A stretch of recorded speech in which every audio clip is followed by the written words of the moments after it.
Now let's talk about something else. As we talk about diversity and things going on overseas, because we oftentimes look at it through the American glass, but what do people in other countries think? You think of the bathroom bills that are going on here, boycotts going on at Target, all those things going around. And when you talk about what you should call somebody, it's always that tricky thing because there's always the politically correct terms, the preferred terms. I'll give you an example. We'll talk about the LGBT thing with this in just 1 second. But I was at, I think, Comic-Con of all places. I was talking to this guy, he was from the UK, and we were having this conversation, and he was like, no, you're supposed to address me as sir. He said it politely, but he was correcting me. He's like, you're supposed to address me as sir, and not sir as in the polite way, but like he's an actual sir going back to lineage. I'm not exactly sure what that is in their standards, but he was a sir. And I was like, bro, there is no way I was supposed to know that by looking and talking to you that you were a sir. But it's these type of politically correct things that they expect you to know. And now a German MP is trolling diversity by addressing 60 different genders before he started his speech.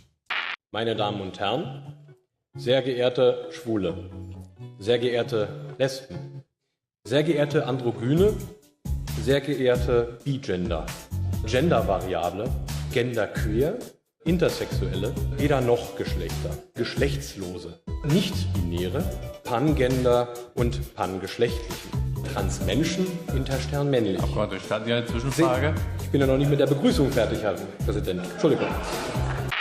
And it begs the question, what are you supposed to call somebody? Can you say mother and father anymore? Some places don't want you to do that. That's not inclusive enough. You can't say, excuse me, sir, that's not inclusive enough. Excuse me, miss, you may offend somebody.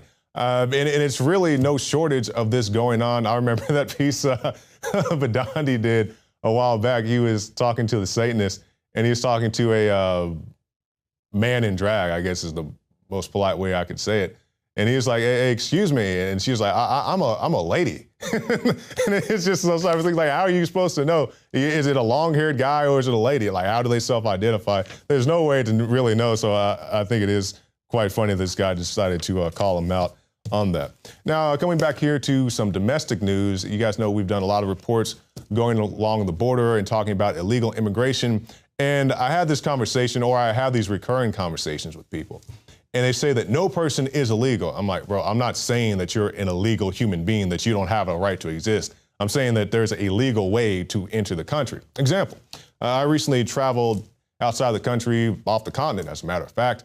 And when I got to my destination, even though I had my documents, I had my passport, I had my visa, I had my bags checked by TSA or whatever the foreign equivalent was, pat downs, the whole nine.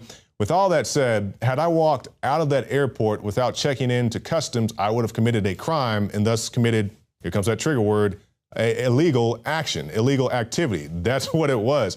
And same thing if you go out of your way to avoid a border checkpoint. You got a nice paved road going up to the border checkpoint, but you decide to walk through the bush, getting attacked, by rattlesnakes and stuff. You're going out of your way to avoid that checkpoint. So with this in mind, did you go through the checkpoint, yes or no? Did you go through customs, yes or no? If you answered no to either one of those questions, you entered the country illegally. Has nothing to do with race, religion, why you're there, how long you're staying, where you're going, or anything else like that. Did you come into the country legally? And now we see this story. U.S. soldiers arrested in alleged illegal immigration smuggling ring. It says U.S. authorities are investigating an illegal immigration smuggling operation allegedly run by active duty military soldiers out of Fort Bliss, and that's in El Paso. And Fort Bliss is the El Paso Intelligence Center, EPIC, that's quite the EPIC acronym, a Federal Tactical Operations Intelligence Center. We are aware that 2 Fort Bliss soldiers have been arrested, a spokesman said. We can confirm that they are both assigned to the 377 Transportation Company here. However, this is an ongoing investigation and we cannot comment further.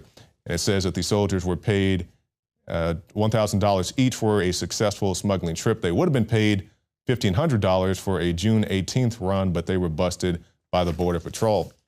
And this is always a thing, and I know we gave the Border Patrol a lot of heat, and there are things the Border Patrol does that I don't like when they have the checkpoint, 100 miles from the border, and they're saying, are you an American citizen? I'm like, why are you asking me these questions? Like, well, we're doing immigration. I'm like, am I immigrating someplace? I'm going towards the United States, not Mexico. Why are you asking me these questions? So I don't like stuff like that. But by and large, I think the Border Patrol does have their hands tied behind their back because they're told a bunch of stuff that they can or cannot do. We've seen the reports, not just our reports. You go down to South Texas and Falfurrias, those areas like that. They have the local news going out to private land, and she's standing there with the guy, and the people are coming over the border. And she said, the reporter, this her words, it's like they're waiting for a bus. It's like they're at a bus stop, just waiting for the Border Patrol come and pick them up and take them to the station, and then eventually get them the tickets to wherever they have to go. We brought you those reports. But with this, I do like to see the Border Patrol doing what they can to stop the flow of illegal immigration. Like I said, I have no issue with people who come here illegally, but there is a legal way in which to do that. Now, talking about illegal activity, violations of your free speech. We see this all over the country, whether it's in schools or city council meetings or whatever else. They always want to stem your freedom of speech, going as far to even arrest guys for talking at city council meetings. It is completely ridiculous. But now the city of Cleveland is backtracking a earlier action that they put out. And originally, they were saying that they were not going to allow pro-Donald Trump groups, or to be fair, anti-Donald Trump groups either, to come out and protest him or protest for him at the Cleveland conventions. And now they're backing off of that. A U.S. district judge agreed with pro-Trump organizations represented by the ACLU, which sued Cleveland to overturn the rules governing protests during the July 18th through 21st convention. And they also go on to document how Black Lives Matter had similar things they had to overcome. And basically, think about this. I can understand to an extent why Cleveland would do this. I don't agree with it, but I can understand they say they don't want these groups to clash.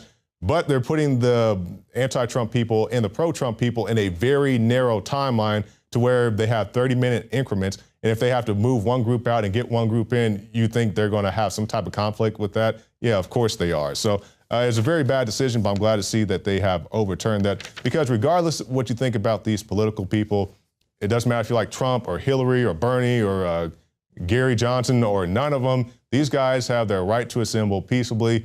If the protesters come out there, start lighting stuff on fire, yeah, they get arrested. But the individuals themselves have the right to do their political speech peacefully. And finally, tonight, we saw Trump come out a couple days ago, and he says, we need a plan to get Bernie supporters on our side so we can trump Hillary. And now Bernie is saying he's probably going to back Mrs. Clinton. I'm sure he's not exactly happy about that. But he said, in all likelihood, it will be Hillary Clinton when he was asked who he would support. He says, my job right now as a candidate is to fight to make sure that the Democratic Party is not only the most progressive platform in the history of the Democratic Party, but that the platform is actually implemented by elected officials. And there's been a lot of questionable activity, especially when it comes to Bernie Sanders. Maybe he was getting the raw deal, but it seems like he's going to toe that party line regardless.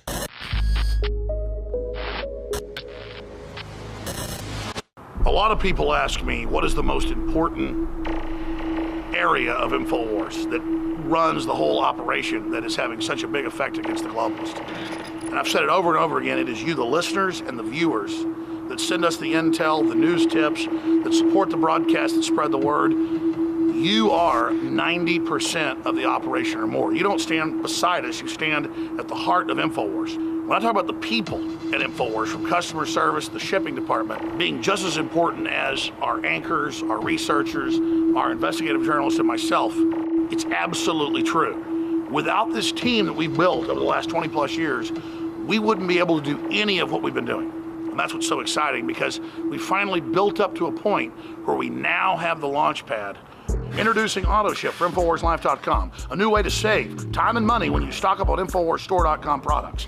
Again, ladies and gentlemen, when products are sold out, you're unable to get them, sometimes for months, but we hold back the products for people that have already signed up for AutoShip. When you choose AutoShip before checkout on your order at InfoWarsStore.com, we'll give you 10% off and give you guaranteed delivery of out-of-stock products that are on your AutoShip list. Plus, we're giving you free shipping on all orders above $50. Listeners have been requesting this for years because it's so easy to forget to reorder the products when you need them each month. Now it's finally here. AutoShip at InfoWarsStore.com and InfoWarsLife.com. It's easy. Go to InfoWarsStore.com, select your favorite product, click on the AutoShip, and choose how often you want us to send you another order. As you know, I coined the term 360 win. And with the new auto ship feature at InfoWarsLife.com, it's a sure win. You add to that free shipping on orders of $50, it is a can't lose. Visit InfoWarsStore.com and save 10% off on your next InfoWars Life order by selecting auto ship at checkout and get free shipping on all orders above $50. That's InfoWarsStore.com or call toll free 888-253-3139.